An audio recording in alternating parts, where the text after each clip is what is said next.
Good afternoon, students. Today we'll start with our lesson number 7, that is David Begins a New Life, Part 2.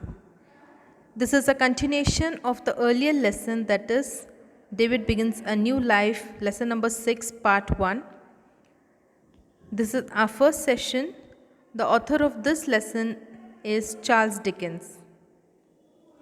So before moving ahead with this part, we'll just recapitulate what we had seen in our earlier session. In our earlier session, we had seen that this lesson is an extract from a novel David Copperfield written by Charles Dickens. In this story, we learn how David from childhood to maturity has to face difficult situations, and in that was a part when he loses his father before he could be born, and later when he is introduced to his stepfather, that is Mr. Edward Murdstone, who is very unfair, unaffectionate towards David. David was sent to a boarding school at a very young age, and later he was sent to London to do the work. But somehow he was very disturbed, he didn't like being there, and he decides to run away from that place, not returning back to Mr. Murdstone.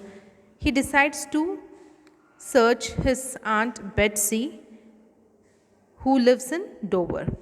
So he decides to all the way walk by himself and reach Dover.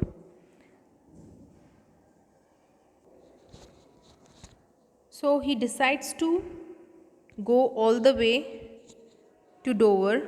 He didn't have a lot of money. His journey was also very unpleasant. He had to encounter n number of dangers, but somehow he managed to reach Dover, and there you could see he just meets his aunt, and he also could see a person from the window looking at him. That was Mr. Dick.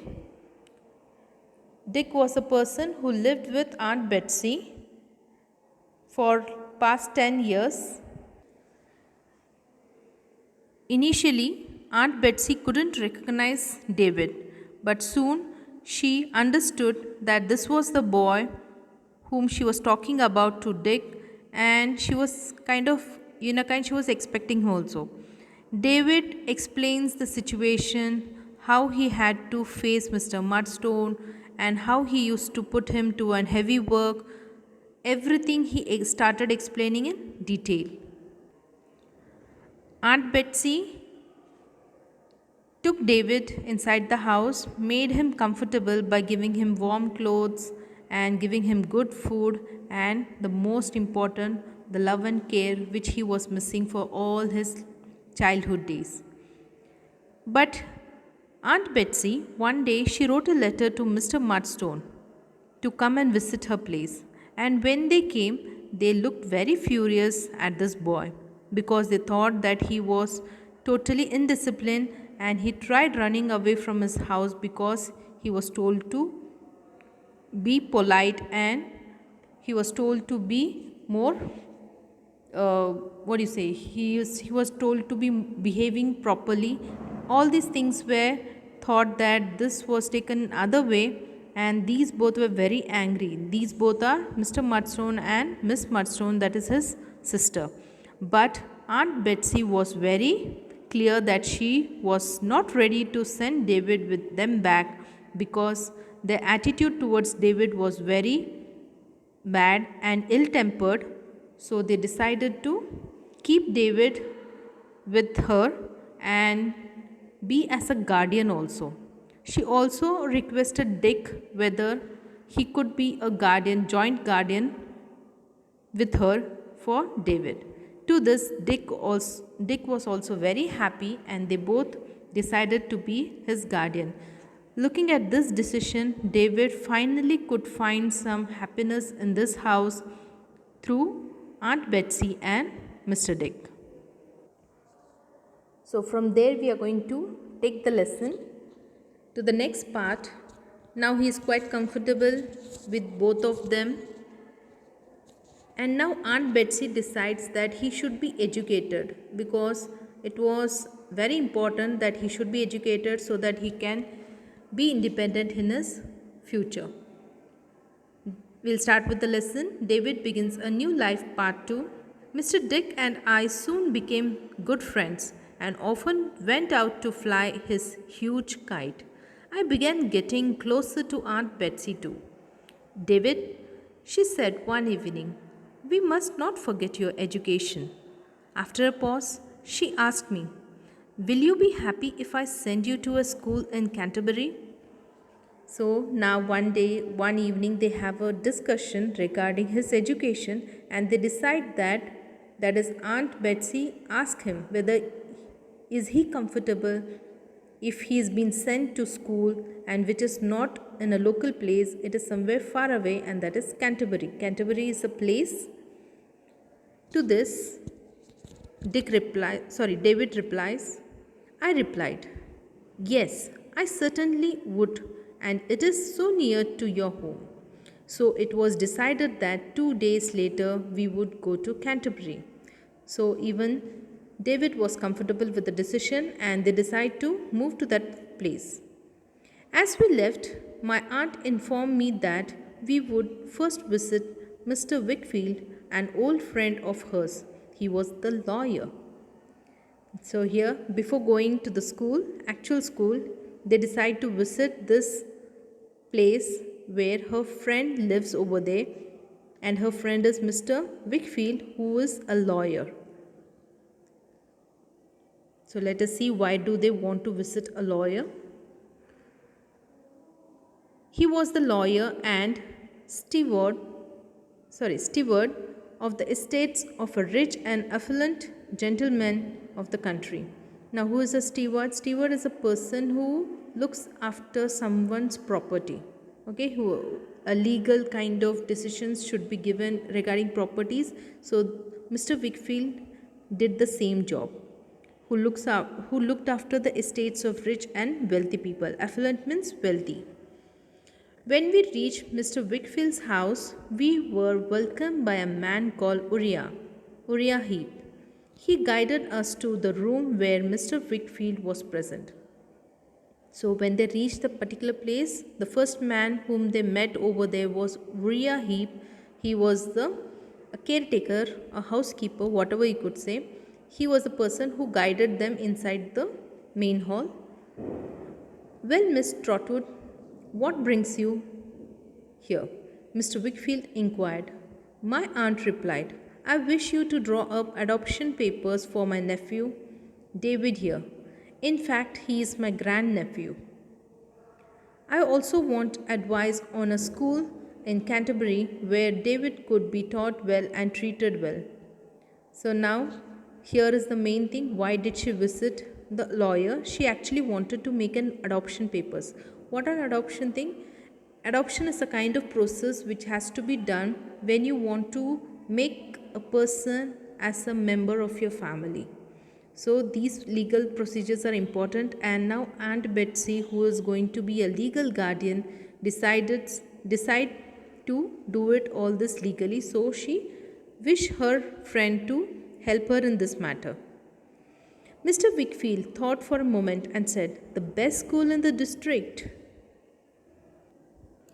does not have any room for boarders, but if you wish, you may leave him with me till further arrangements are made. My aunt replied gratefully, I am obliged, and so is David. So now, when she inquires about the different schools at Canterbury, he very well said that good schools are not available for boarders. Boarders means a child who stays in the school premises itself and only visits home during the holidays. But he can't be a boarder because there was no place for such students over there. But he also gave an option that if he likes, he could stay at his place, that is in his home. To this, aunt replied that she'll be very thankful to him. Obliged means being thankful. Mr. Wickfield called for his housekeeper, who turned out to be a little girl of my age. Mr. Wickfield told us that her name was Agnes and she was his daughter. Later, Agnes told me that she had lost her mother when she was born. Agnes considered it her duty to stay at home and keep house for her father. So now there's one more person introduced over in the scene, that is Mr. Wickfield's daughter Agnes. Agnes is also another way you can say a role given to her is an housekeeper. Who is an housekeeper? A person who maintains the house, like all the things cleaning, dusting, cooking, whatever the matter, all this thing was done by this little girl. While my aunt prepared to leave, she said, "Now, David, never be mean in anything, never be cruel, and never be false. Avoid these three vices, and I can always be hopeful of you." So now Aunt Betsy is prepared to move the place, leaving David there. But before leaving, she gives some thought. That is like, what do you say? A kind of saying she gives to him. What are the sayings she says? She says that never be cruel to someone, never be false. Never be false means jhoot mat bolo, and avoid. Oh, sorry, one more thing, and never be mean to anything. Mean means being selfish. So if you avoid these three things, that is like being selfish, being cruel to someone, and talking lies. If you avoid these three vices, that is like vichar upon means I already told you, vices means vichar. If you avoid all these things, definitely I can have big hopes from you. Saying this, Aunt Betsy decides to leave the place. I promised her I would remember her words. Aunt Betsy hugged me and left. She didn't look backwards. She just shut the door behind her. So finally, Aunt Betsy leaves the place, waving a goodbye to David. And now David is in whose place? Mr. Wickfield's place. Mr. Wickfield's house was pleasant and peaceful. After dinner, Agnes played the piano, and I could see how devoted she was to her father. The next morning, Mr. Wickfield took me to my new school. He introduced me to Dr. Strong, the headmaster of the school.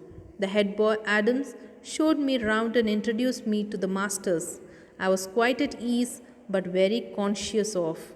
So he was also very comfortable in Mr. Wickfield's house. After the dinner, Agnes used to play piano for her father, and it was an overall a pleasant atmosphere in Mr. Wickfield's house. Next morning, Mr. Wickfield took David to the school, and he introduced to Dr. Strong, who was the headmaster of the school, and later he was being introduced to Adams, who was the head boy of the school. And later head boy took him and he introduced to each and every masters of the subject. It was quite an easy situation. It was very easy flow, but he was also conscious at the same time. Why? Because he has come to a new place. Conscious of the difference in learning and experience between the other boys and myself. See, as I said, he was conscious because every time this happens, right? When you enter a new school, new class, new friends, you have that anxiety inside you. Who are they? What they must be feeling about me? How are the teachers? Am I going to adjust over here?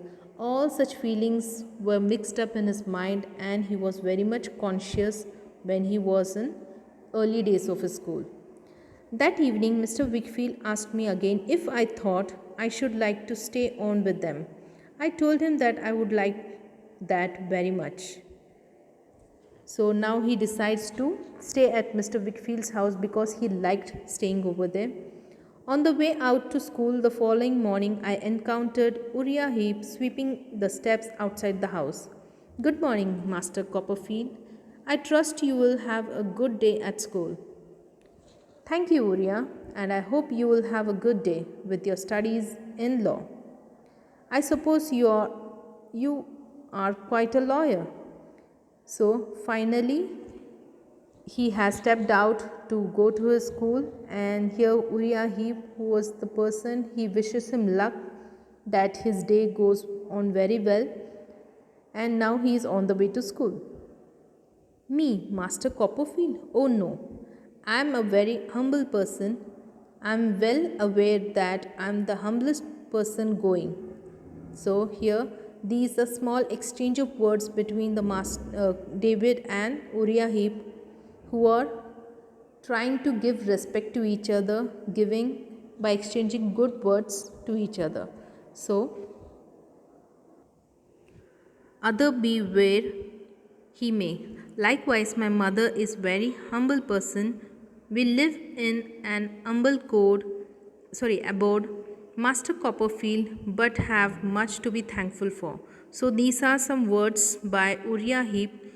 He tells that he is a very simple boy who has got a very simple and humble mother, and they all live together in a very happy family, together as a very happy family, and he is very thankful for what it is. So after this, what does David say? David asked a question. Have you been with Mr. Wickfield long? I asked. Going on 4 years, Master Copperfield, since a year after the death of my father. So it is known that Uriah Heep has been with Mr. Wickfield for past 4 years, staying with them, working for them. That day I reached school quite early. In about 2 weeks, I was very content there. I was not skillful in the games and quite backward in the studies, but practice would improve me in the first, I hoped, and hard work in the second. Fortunately, I proved myself in both. So now he is started with the studies. Though initial he could make out that he was not good at the studies because he was trying to catch up the syllabus and everything. He was not good at the games either because everything was different for him, right? But he did not lose his hope. What did he do? He worked hard and he tried achieving the things, and to his surprise he proved himself good at both the things, that is games and studies. Every third or fourth week I visited Aunt Betsy in Dover, and on alternate Wednesdays Mr. Dick would visit me. Mr. Dick befriended Dr. Strong and he became a popular figure at school. Befriended means making friends with someone. So finally, this was his routine of life, that every third and fourth week he used to go to Dover to meet Aunt Betsy, and every alternate Wednesdays Mr. Dick would come and visit him. And very soon Mr. Dick and Mr. Strong also became good friends and also a popular figure at school. Life at the Wickfield home was quite unpeaceful. To my great comfort, Agnes became more of a sister to me than even Aunt Betsy could have ever imagined. Hence, my life at Canterbury was a happy and fruitful one. So, finally, he had a good relationship, a good bond he shared with Agnes, because they could, since they were of same age, they could share many things. And finally, he said that his life at Canterbury was more peaceful, more happier one, and more fruitful one than what he had in the early days. So, this is about David Copperfield, a small extract from the actual novel. You can also go for this novel for your further interest, that will develop your curiosity regarding what happened to David further. Thank you, children.